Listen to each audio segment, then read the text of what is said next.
بسم اللہ الرحمن الرحیم۔ کرسی پر نماز کیسے پڑھیں؟ یہ بہت اہم مسئلہ ہے اور ضروری مسئلہ ہے۔ لوگ اس حوالے سے پوچھتے بھی رہتے ہیں، ضرور معلوم ہونا چاہیے۔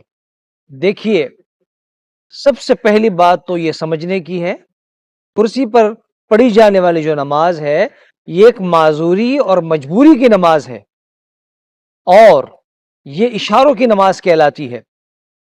بیٹھ کر نماز جس کا سجدہ زمین پر ہو یہ الگ بات ہے۔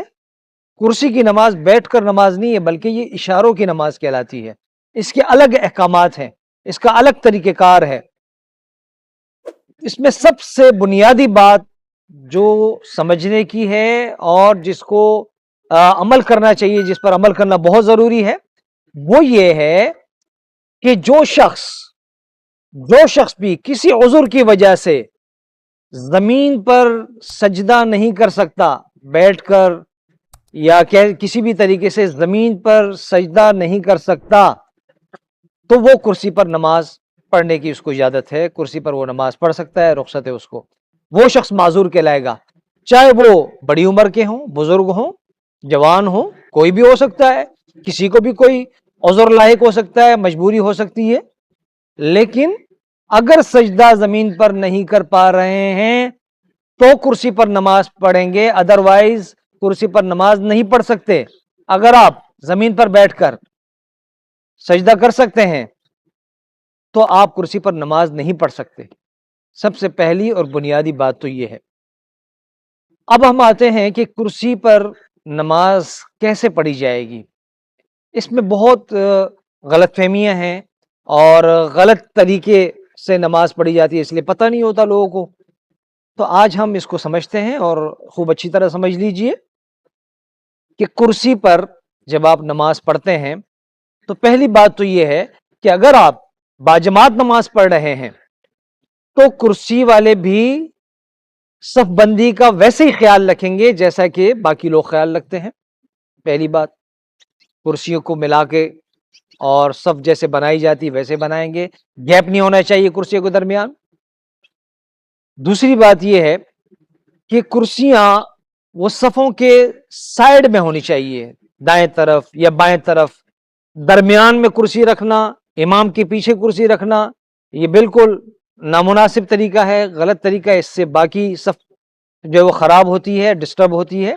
اس لیے کرسی والے حضرات دائیں بائیں، صفوں کے دائیں بائیں جو ہے وہ اپنی کرسی رکھ کر اس پہ نماز پڑھیں گے۔ اسی طریقے سے کرسی پر جو حضرات نماز پڑھ رہے ہیں انہیں اس بات کو اچھی طرح سمجھ لینا چاہیے کہ یہ اشارے کی نماز ہے، لہٰذا یہ اشارہ صرف سر کا اشارہ ہوگا، یعنی رکوع اور سجدہ وہ سر کا اشارہ ہوگا۔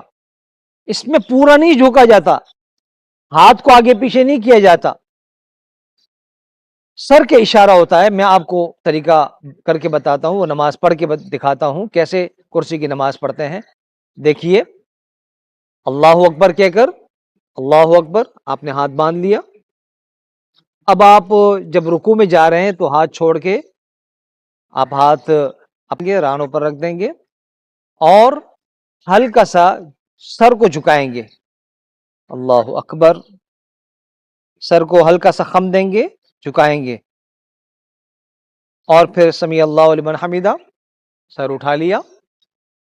پھر سجدے میں جاتے وقت سر کو تھوڑا سا زیادہ جھکائیں گے، اللہ اکبر، پھر سر اٹھائیں گے سجدے سے۔ تو رکوع میں تھوڑا کم خم کریں گے، کم جھکائیں گے سر کو، معمولی سا، اور سجدے میں تھوڑا زیادہ جھکائیں گے تاکہ رکوع اور سجدے کا جو اشارہ ہے اس میں فرق ہو جائے۔ سجدے میں تھوڑا زیادہ جھکائیں گے یوں کر کے۔ تو یہ آپ کا اشارہ ہو گیا اور یہ آپ کی نماز ہو گئی۔ اس میں جو غلطی کی جاتی ہے وہ اس کو دیکھیے، وہ غلطیاں کون سی کی جاتی ہے۔ عام طور پر لوگ رکوع سجدے میں جاتے وقت پورا یوں جھکتے ہیں، یہ غلط طریقہ ہے۔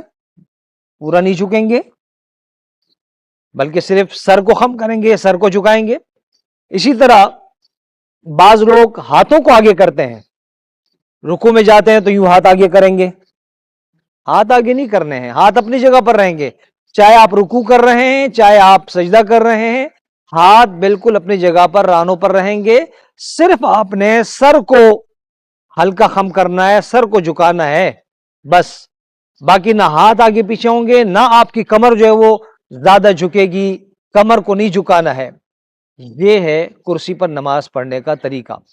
ایک اور بات کہ کرسی پر نماز پڑھتے ہوئے اس بات کا بھی خیال رہے کہ اپنے ٹانگوں کو بالکل سیدھا رکھیں گے، صحیح رکھیں گے، اس سے لمبا کر کے جیسے آپ آرام دہ کرسی پر بیٹھتے ہیں ایسے کر کے نہیں بیٹھنا ہے، ٹانگوں کو لمبا کر کے ٹانگ پر ٹانگ رکھ کر بیٹھ کر نماز پڑھ رہے ہیں، بالکل نماز کے آداب کے خلاف ہے اور مکروہ ہو جاتی ہے اس سے نماز۔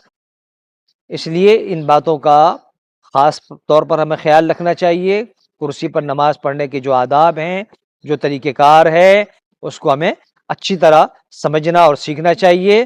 بنیادی بات یہ معذوری کی نماز ہے اور یہ اشاروں کی نماز ہے، اور اشارہ بھی سر کا اشارہ ہوتا ہے۔ اللہ تعالی ہمیں تمام احکامات سمجھنے اور عمل کی توفیق عطا فرمائے۔